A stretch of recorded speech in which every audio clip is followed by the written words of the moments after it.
시청자 여러분 안녕하십니까? 윤석열 대통령의 부친 윤기중 교수가 오늘 경기도 공원묘지에 안장됐습니다. 좋은 대통령의 뒤에 반드시 좋은 아버지가 있는 것은 아닙니다. 그러나 좋은 아버지 때문에 좋은 대통령이 탄생하는 경우도 적지 않습니다.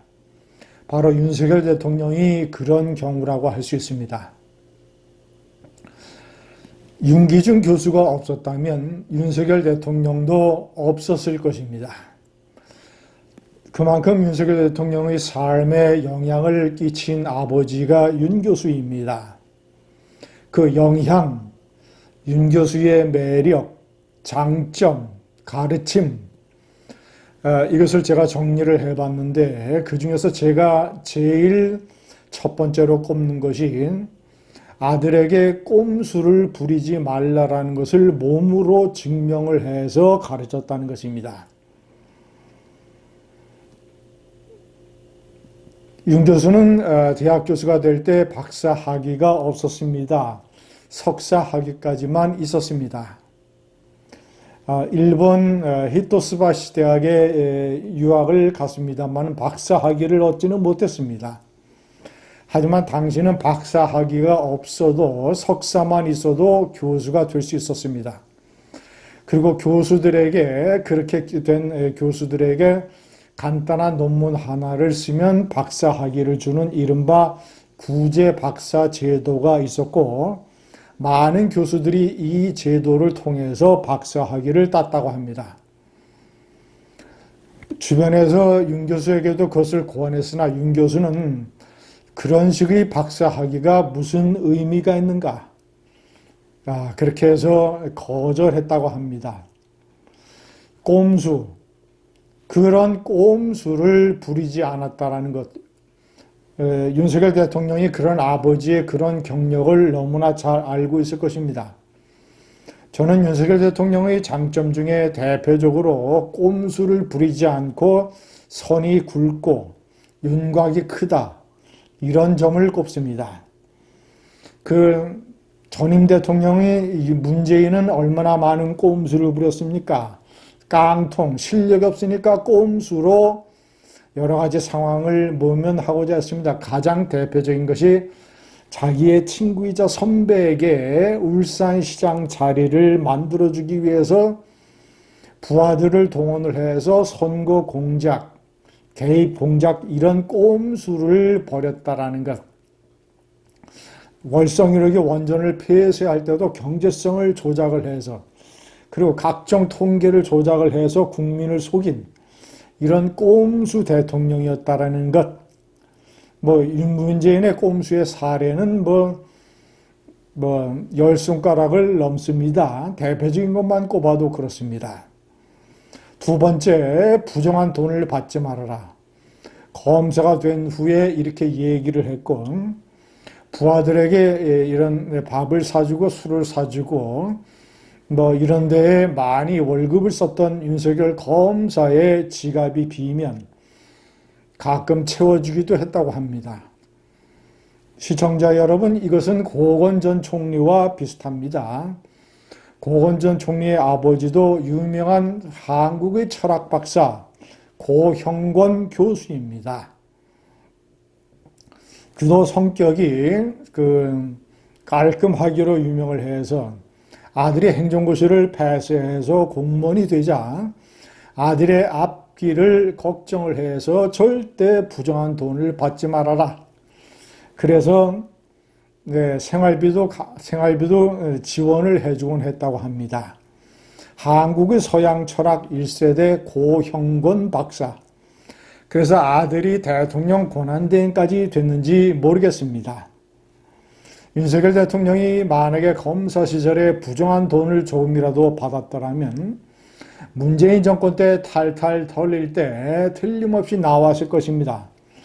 그러면 대통령은커녕 검찰총장직에서 쫓겨났을 것입니다. 세 번째, 밥 얻어먹고 다니지 말아라.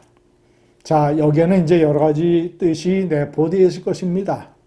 사람들에게 베풀어라, 배포 있게 살아라. 윤석열 대통령이 검사 시절에 후배들과 어울려서 술값 내주고 이런 것들로 많이 유명한 일화를 남긴 데에는 아버지의 이런 말이 영향을 미쳤을 것입니다. 아버지는 제자들이 박사학위를 받고 인사를 오면 꼭 식사를 사주었고, 그리고 제자들이 자신을 예우해서 식사 자리를 만들 때도 본인이 식사값을 내곤 했다고 합니다. 윤기중 교수, 남을 위해 돈을 쓰는 것을, 특히 남에게 밥을 사주는 것을, 그것이 얼마나 중요한 의미를 갖는 것을 간파를 해서 아들에게 가르쳤던 교수입니다. 그런 아버지입니다. 네 번째, 밥상머리 교육. 밥상머리 교육뿐만 아니라 가정교육이 철저했던 것 같습니다. 윤석열 대통령이 대학교에 들어가서 공부는 안 하고 친구들과 어울려서 술을 마시고 늦게 다니자 하루는 정신 차리라며 고음 호수로 엉덩이를 때렸다라고 이런 기억을 윤석열 대통령이 후보 시절에 밝힌 적이 있습니다. 자, 그리고 밥상머리 교육. 밥상머리에서 식사를 하면서 아버지 윤기중 교수가 동료 교수들과 정치, 경제, 사회를 놓고 토론하는 것을 보면서 특히 이 빈부격차, 양극화 이런 데에 윤기중 교수는 관심이 많았다고 합니다. 자, 이런 것을 보고 이 윤석열 학생도 법, 경제학 이런 데에 관심을 두고 공부를 하게 됐으면 아버지가 준 밀턴 프리드만, 유명한 자유경제학자죠. 이 사람이 쓴 책 Free to Choose, 선택할 자유, 이 책을 27년간이나 끼고 다녔다고 합니다. 자유의 중요성, 윤석열 대통령이 대통령이 되고 나서 각종 연설에서 강조하는 자유론, 지나친 규제나 단속보다는 자유가 얼마나 인간과 사회를 발전시키는가, 이런 데에 대한 윤석열 대통령의 철학은 아버지의 밥상머리 교육에서 비롯됐다고 볼 수 있겠습니다. 시청자 여러분, 1965년 박정희 대통령은 많은 사람들의 반대를 무릅쓰고 한일 국교를 정상화했고 국가 발전의 기초를 닦았습니다. 한일 협력으로. 그래서 일본 문부성의 이 국비 장학생 제도가 생겼는데 1967년 한일 국교 정상화 2년 후에 제1호 장학생으로 윤기중 교수가 일본에 유학을 다녀오게 됩니다. 시청자 여러분, 윤석열 대통령이 대통령이 돼서 한일 관계를 정상화시키고 그런 것을 토대로 한미일 정상회의, 한미일 캠프 데이비드 협력 이런 것들을 이룰 수 있는 데는 윤기중 교수의, 박정희 대통령과 윤기중 교수의 일본을 향해서 열렸던 마음, 이런 것들이 핏줄로 이어져 내려오는 것 아닌가, 이런 생각입니다. 아들을 잘 키워서 조국 대한민국의 대통령으로 바친 윤기중 교수, 대한민국 국민의 한 사람으로서 그의 가는 길에 고맙다는 인사를 전합니다. 명복을 빕니다. 감사합니다.